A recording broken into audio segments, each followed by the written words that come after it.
녹화를 해야 돼서. 오늘 말씀은 로마서 15장 1절에서 7절까지 말씀입니다. 로마서 15장 1절에서 7절까지. 제가 개역개정과 세번역을 두 개를 나란히 해놨는데요. 개역개정으로 한번 읽겠습니다. 제가 먼저 한 절, 여러분들이 한 절. 믿음이 강한 우리는 마땅히 믿음이 약한 자의 약점을 담당하고 자기를 기쁘게 하지 아니할 것이라.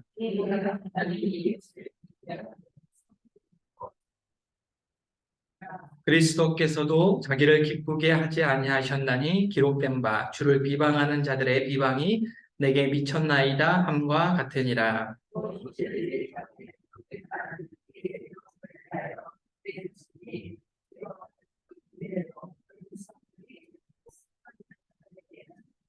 이제 인내와 위로의 하나님이 너희로 그리스도 예수를 본받아 서로 뜻이 같게 하여 주사.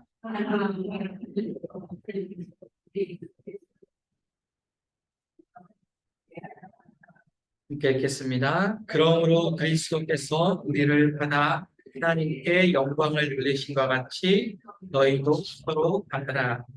네. 제가 세 번역으로 한번 읽을 테니까요. 눈으로 한번 따라와 주시기 바랍니다. 믿음이 강한 우리는 믿음이 약한 사람들의 약점을 돌보아 주어야 합니다. 우리는 자기에게 좋을 대로만 해서는 안 됩니다. 우리는 저마다 자기 이웃의 마음에 들게 행동하면서 유익을 주고 덕을 세워야 합니다. 그리스도께서도 자기에게 좋을 대로만 하지 않으셨습니다. 성경에 기록하기를 주님을 비방하는 자들의 비방이 내게 떨어졌다 한 것과 같습니다. 무엇이든지 전에 기록한 것은 우리에게 교훈을 주려고 한 것이며 성경이 주는 인내와 위로로서 우리로 하여금 소망을 가지게 하려고 한 것입니다. 인내심과 위로를 주시는 하나님께서 여러분이 그리스도 예수를 본받아 같은 생각을 품게 하시고 한 마음과 한 입으로 하나님 곧 우리 주 예수 그리스도의 아버지께 영광을 돌리게 해 주시기를 빕니다. 그러므로 그리스도께서 하나님의 영광을 드러내시려고 여러분을 받아들이신 것과 같이 여러분도 서로 받아들이십시오. 아멘. 오늘 너희도 서로 용납하라 라고 하는 구절로 제목으로 함께 말씀을 나누겠습니다. 도입부분 한번 읽을 텐데요. 함께 읽어보겠습니다. 시작. 사람은 자기 중심적인 행동을 보일 때가 있습니다. 하나님께서 세상을 보시기에 좋고 아름답게 선하게 창조하셨는데 인류가 타락함으로 많은 문제가 생겨나기 시작했습니다. 자기 중심적인 것도 그중 하나입니다. 우리가 예수 그리스도를 닮아가며 성령 안에 있다면 자기 중심성에서 벗어날 수 있습니다. 그리고 자신이 아니라 타인을 기쁘게 하는 삶을 살 수가 있습니다. 아멘. 여기에 보면 가장 많이 나오는 단어가 뭡니까? 자기중심적인, 자기중심성이라고 하는 단어가 나오죠. 자기중심성이라는 건 뭐예요? 내 기준이죠. 내 중심으로. 근데 그냥 집에서나 어떤 뭐 살아갈 때는 자기중심적으로 살아갈 수도 있어요. 근데 오늘 이 로마서 15장은요.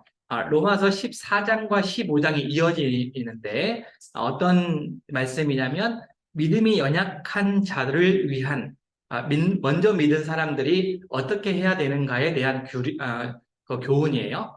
믿음이 연약한 사람들이 교회에 있잖아요. 여러분들은 구역장, 부구역장님들이시기 때문에 믿음이 강하시잖아요. 아멘. 그런데 고개를 절레절레 아니에요.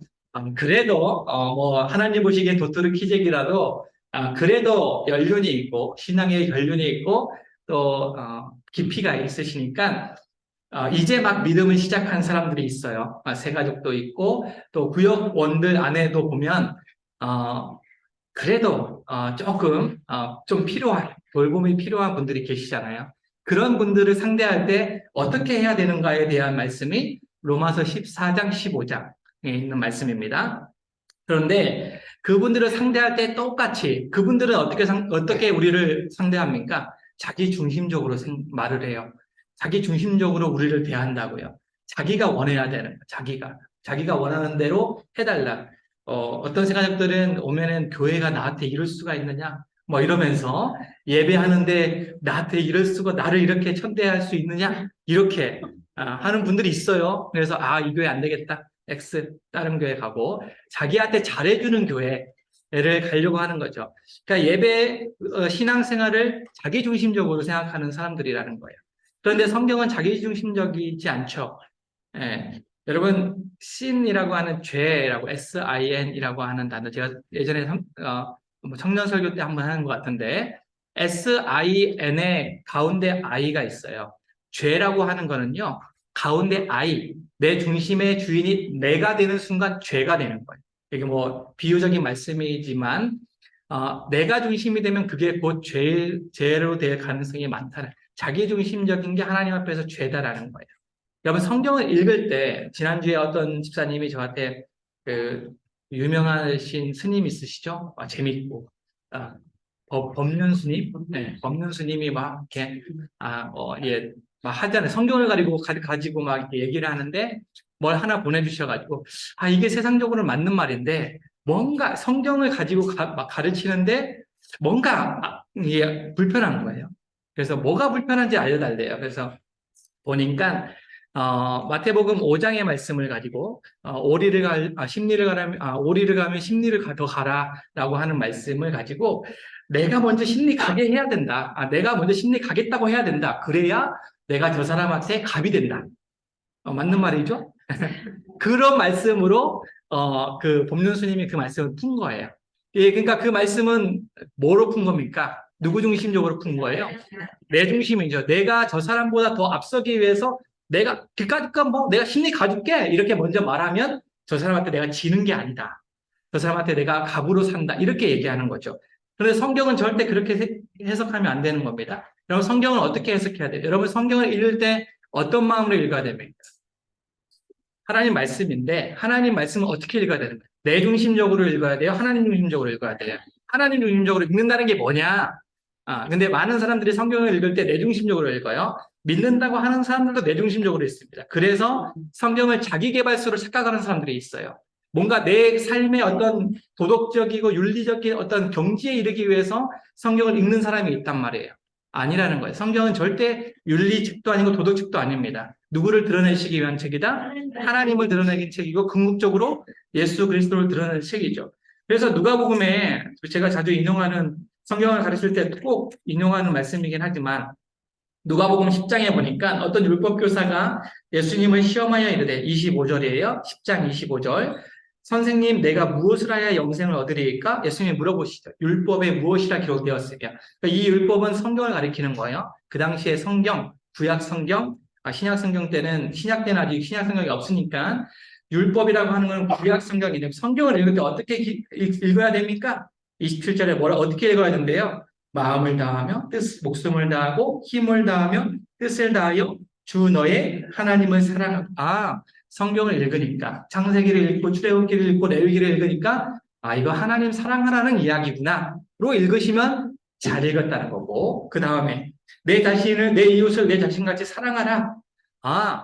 창세기를 읽고 출애굽기를 읽고 레위기를 읽으니까 하나님을 사랑하고 또 내 이웃을 사랑하라는구나 라고 읽으면 28절에 예수께서 이르시되 내 대답이 어떻게 한다고? 옳도다.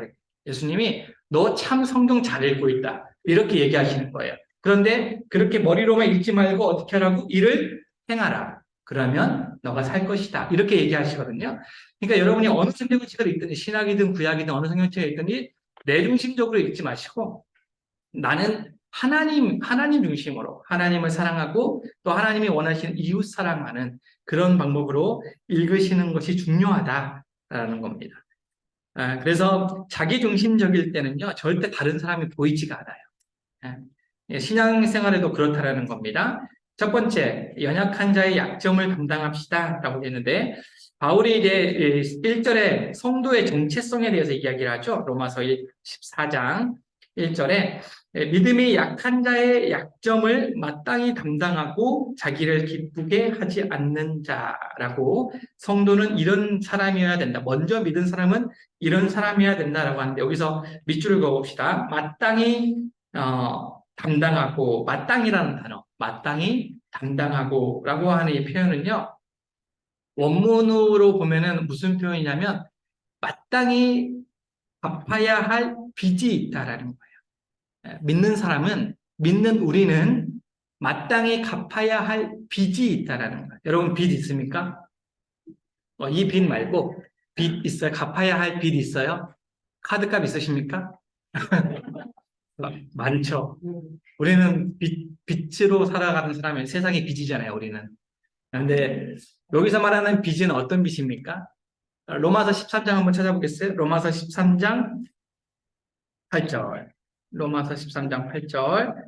여러분 구역 공부 하실 때도요, 이것만 포고하지 마시고 성경책을 가지고 찾아가면서 열심히 여러분 공부를 하시면 아, 재밌지 않을까요? 저만 재밌나 모르겠는데 8절이에요. 같이 읽어보겠습니다. 8절 시작.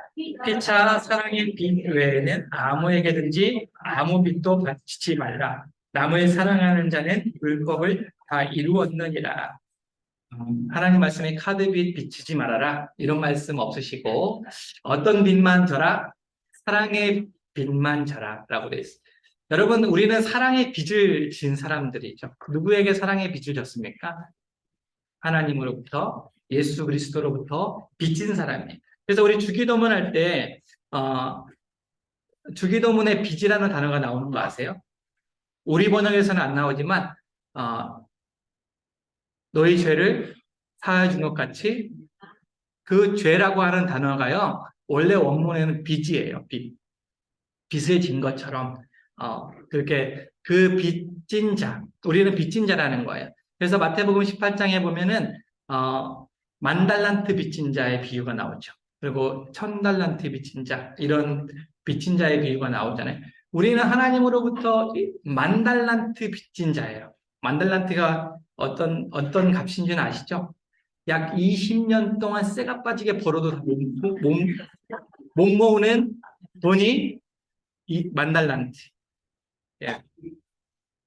그렇게 벌어도 20년이 아니고 20만 년인가? 생각이 안 나는데, 어쨌든 그만큼 우리로서는 절대로 상상할 수 없는 그런 금액만큼 하나님 앞에 빚졌어요. 그럼 하나님이 우리에게 그 정도의 빚을 탕감해 주면서 하나님은 손해가 있을까요? 없을까요? 독생자의 손해가 있으신 거예요. 그를 내주시면서 우리의 빚을 탕감해 주셨다는 거예요. 그러니까 우리는 그만큼의 빚을 가지고 있는 사람이기 때문에 우리는 마땅히 그 빚을 갚아야 돼. 근데 하나님한테 만 달란트 그대로 갚으라고 하지 않고 누구한테 갚으라고 그래요? 옆에 있는 사람한테 갚으라고. 옆에 있는 사람한테요. 그 사람한테 돈 달라고 왜 나한테 그러냐고 그렇게 하지 말고 오히려 내가 그 빚을 갚으라고. 이렇게 말씀하시는 게 십자가인데 우리는 그렇게 하지 않죠. 내 거 내놓으라고, 내 거 내놓으라고. 왜 내 거 안 주냐고 하는 게 교회 안에도 많다라는 거예요.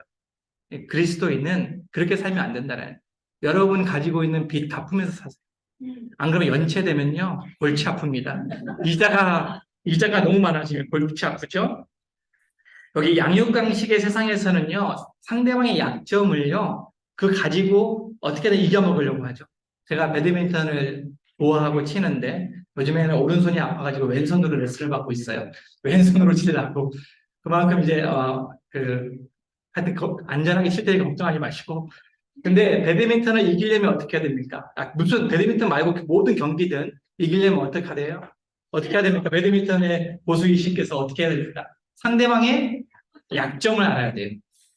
그 약점을 그대로 가지고 그 약점대로 공격하면 이길 수가 있어요. 근데 이게 약육강식의 세계예요. 스포츠도 그렇고 뭐 경제도 그렇고 다 그렇잖아요. 그런데 신앙 안에서 우리는요, 우리 구역원들의 약점, 뭐 어떤 다른 성도들 간의 약점이 있으면요, 그것을 발판 삼아서 내가 일어서려고 하지 말고 그것을 잘 감싸줘야 되는, 그것을 가지고 서로의 약점을 잘 서로 덕을 세우는 존재로 여기고 아껴줘야 된다는 거예요. 약점을 감싸줘야 된다는 거예요. 우리가 그 약점을 보강시켜줘야 돼요. 구역원들에게 약점이 있다면, 어떤 경제적인 약점이나 건강적인 약점이 있다면 그것을 우리가 같이 그 약점을 보완해 주는 사람이 되어야지 그것으로 악용해서는 안 되겠다라는 것. 우리는 먼저 믿는 우리는 믿음의 약한 자의 약점이 있으면 그냥 지나가면 안 된다는 거예요. 그것을 꼭 보완해야 된다는 것을 말씀해 주고 있습니다. 하나님께서 복을 가지고 나 하나만 잘 사는 것에 그치고 뭐 신앙생활이야 뭐 나 혼자 잘 믿고 나 혼자 천국 가면 끝이지 라고 생각하지만요. 그렇게 가서 천국 가면 하나님한테 맴매 맞아요. 너 그렇게 하라고 성경에 어디 그렇게 써 있니?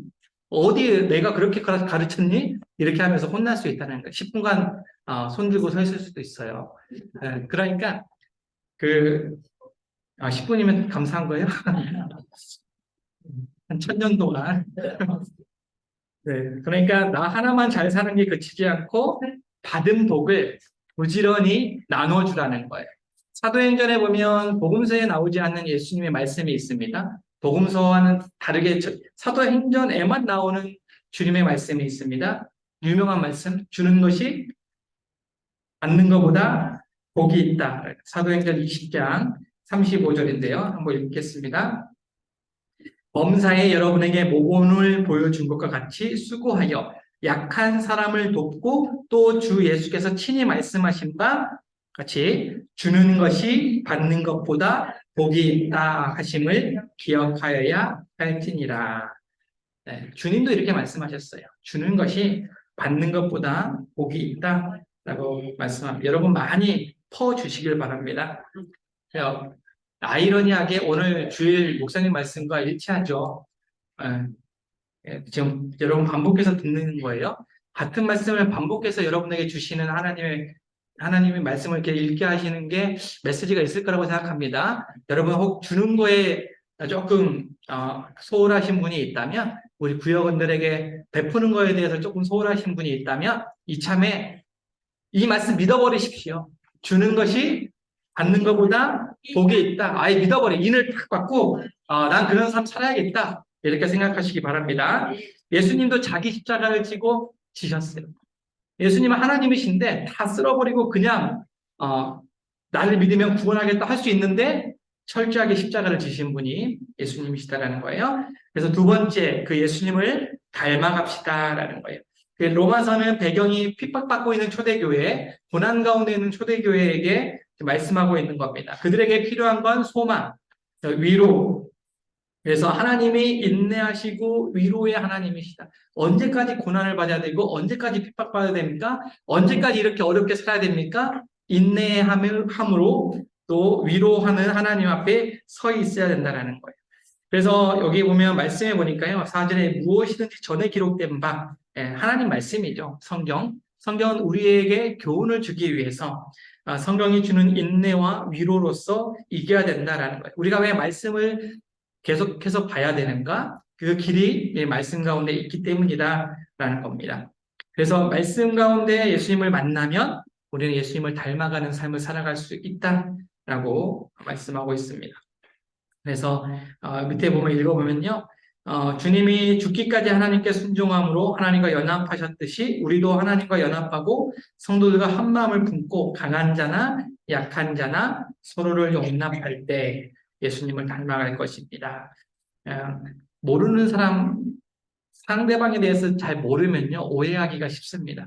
저 사람은 왜 저렇게 이야기를 해? 저 사람은 왜 저렇게 행동을 해? 그런데 그 사람에 대해서 이해하기 시작하면요, 그 사람이 왜 그렇게 행동하는지, 왜 그렇게 말을 하는지 알 수가 있어요. 그래서 혹시 어떤 상황이나 있을 때 그 사람을 좀 이해해 보려, 먼저 무턱대고 화를 내거나 무턱대고 정죄하지 마시고 그 사람의 상황에 대해서 먼저 이해해 보려고 하는 그런 마음이 여러분 안에 있으면 좋겠습니다. 그게 이제 예수님을 닮아가는 그런 삶의 시작이라고 할 수가 있어요. 3 나누기 보니까요. 내 안에 자기를 기쁘게 하는 것이 무엇입니까? 여러분 신앙생활 하면서 기쁜 게 뭐가 있어요? 여러분 기쁜 게 없습니까? 기쁜 게 없어요? 뭐가 기쁩니까? 신앙생활? 말씀 들으면 기쁘죠. 네. 많은데 너무 많아서 지금 하나를 꼽을 수가 없죠. 여러분 안에 기쁨이 많아지기를 원하고, 그런데 그 기쁨이 잘 곰곰이 생각해 보세요. 나 혼자 좋은가? 나만 기쁜가? 이런 걸 좀 생각해 보셔야 됩니다. 단적인 예로 방언을 하면 사람 기쁘죠. 방언하면 기쁩니다. 근데 바울은 교회에서 방언하지 말라 그래요.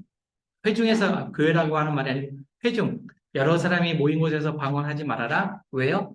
믿음이 연약한 자가 그 말을 듣고 오해하고 시험 들까 봐 방언하면 나는 너무 좋아. 기도도 너무 오래 할 수 있고 내가 기도하지 못한 것까지도 영의 기도를 하는 것 같기도 하고 그래서 좋은데 하지만 나만의 기쁨을 보다는 배려하는 마음이 필요하다라는 거예요. 예배할 때요. 특히 예배할 때 예배 오시고 너무 기쁘잖아요. 특히 내 자리에 앉는 거 안정감이 있으시죠? 딱 내 자리에 딱 앉으면 안정감이 있어. 그런데 누군가가 내 자리에 앉았네. 처음 오신 분이야. 그러면 어떻게 해야 됩니까? 느껴. 내 자리요. 이렇게 해야 돼요? 그런 분이 있대요, 우리 교회에. 그러면 안 된다는 거예요. 그러면 그 세 가족은요, 우리 교회 못 와요. 이 교회는 좀 이상한 교회네. 자기 자리가 있어. 설령 자기 자리가 있더라도, 그곳에서 예배를 안 드리면 내가 막 은혜가 전혀 안 될지라도 그 한 주는 그 뒤에서 들으시고, 그러면 다음 주는 어떻게 해야 되겠습니까? 빨리 와야죠. 새벽부터 오셔야죠. 그 자리를 사수하기 위해서 그게 예배가 안 된다면 비켜 이러시면 안 돼요. 자기중심적인 예배를 하면 안 돼요. 특히 연약한 여러분이 얼굴을 잘 모르는 분이라면요 최대한 예배를 드릴 수 있도록 여러분이 먼저 헌신해 주셔야 됩니다. 알겠죠? 연약한 자를 향한 배려가 있어야 된다는 거예요. 어제 어떤 집사님이 얘기하다가 우리 교회는 왜 이렇게 다 이기적인지 모르겠어요. 마음이 아파. 듣는 그런 그럴 수도 있어요. 그럴 수도 있는데, 근데 그렇게 느끼는 거니까, 그렇게 느끼게 하는 것도 우리의 잘못일 수 있습니다. 그러니까, 세가족이든, 어떤 같은 신앙생활 하든, 왜 교회가 이렇게 이기적인가? 우리는 안 그렇게 생각할 수 있지만, 그렇게 생각하는 사람이 있다면, 그 사람이 잘못이야라고 생각하기보다, 먼저 우리 안에 잘못된 부분은 없든가, 한번 돌아보면 좋겠다라는 생각입니다. 그래서 한 가지 배려가 있으면 좋겠다. 신앙의 배려가 여러분 안에 있으면 좋겠다. 여러분은 어떤 배려로 부여원들을 다른 사람들을 집사님들 우리 성도님들을 섬기는가 생각해 보시길 바랍니다. 서로 받아들인다는 것은 무엇일까? 여러 가지가 있을 수 있지만 상대방을 배려하는 상대방의 입장에서 생각해 보는 거죠. 이런 말을 했을 때 왜 저 사람은 이렇게 말을 했을까? 뭔가 어떤 불편한 것이 있었을까? 한번 생각해 보면 좋겠습니다. 이거 자유롭게 좀 나눠 보시면 좋겠고요. 오늘 말씀은 일단은 서로 용납하라는 거, 특히 구역장님부터 낮아지시길 바랍니다. 내가 구역장인데 내 말 안 들어? 이렇게 하지 마시고 왜 저렇게 저 구역원 도때 못 사겠다고 이렇게 하지 마시고 그분의 상황을 이해하려고 하고 용납하려고 하고 이렇게 먼저 다가가시면 좋겠고 성경 공부하실 때도 꼭 허심탄회하게 내려놓고 이야기하세요. 나 때문에 불편한 거 있냐? 못 사겠냐? 뭐 이런 거 있으면 이야기하시고 빨리빨리 회복하시고 용납하셨으면 좋겠습니다. 네, 질문 있으신가요? 네. 끝났어요? 네.